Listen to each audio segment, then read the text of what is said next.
This is a very interesting episode of Doctor Who. Hold on.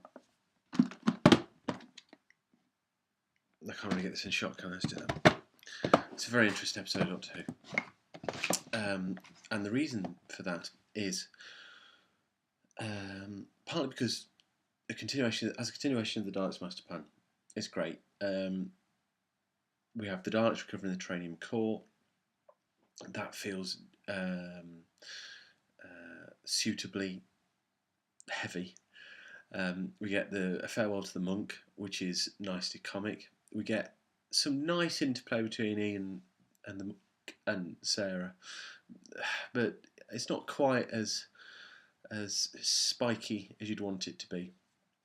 Much as I love Stephen Taylor, he has a tendency to come down quite heavy. I quite like Stephen when he gets shown up sometimes. I think those rounded edges to his character are far more interesting than when things are as tense as they are here. There's no mistaking he's got to go full force in this, so we'll forgive him that. Mavic Chen and the Daleks are suitably hardcore, and the Egyptians are stock historical characters. So as a continuation of the Daleks Master Plan, great, no beef with this at all. What really struck me with this episode is that it's the one of the only three that is existent. It wasn't a reconstruction. So we're watching it, and I'd forgotten, I mean, I have watched it before, but I'd forgotten that it takes ages for Hartnell to appear. So at the start, I'm thinking, oh, it's typical. Existed episode, Hartnell's not in it, at least we've got the monk.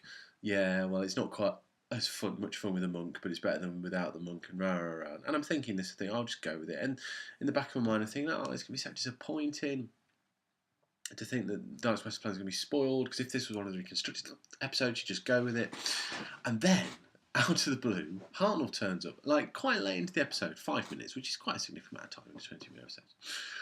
And I was like, oh, fuck, here's the Doctor. Shit, like he's so cool. And he's there. He's got his Panama, excuse the hiccups. He's got a Panama hat on, walking with his cane, just listening. Doesn't say anything in the first scene. And suddenly, you just think, yes, come on.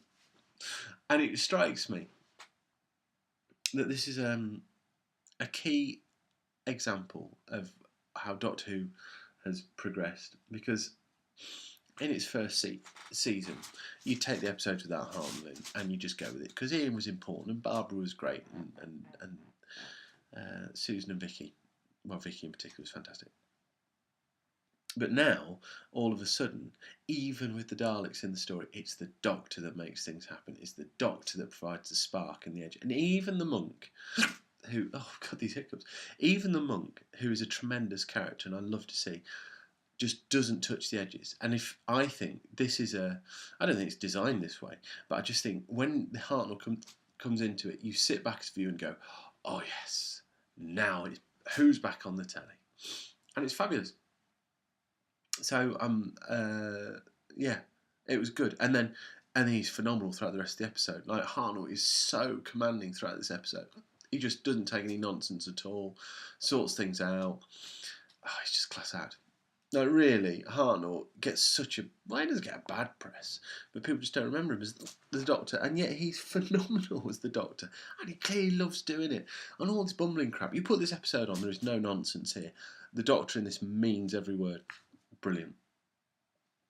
2 more episodes of the Dalek Master Plan left. There we go. Bye-bye.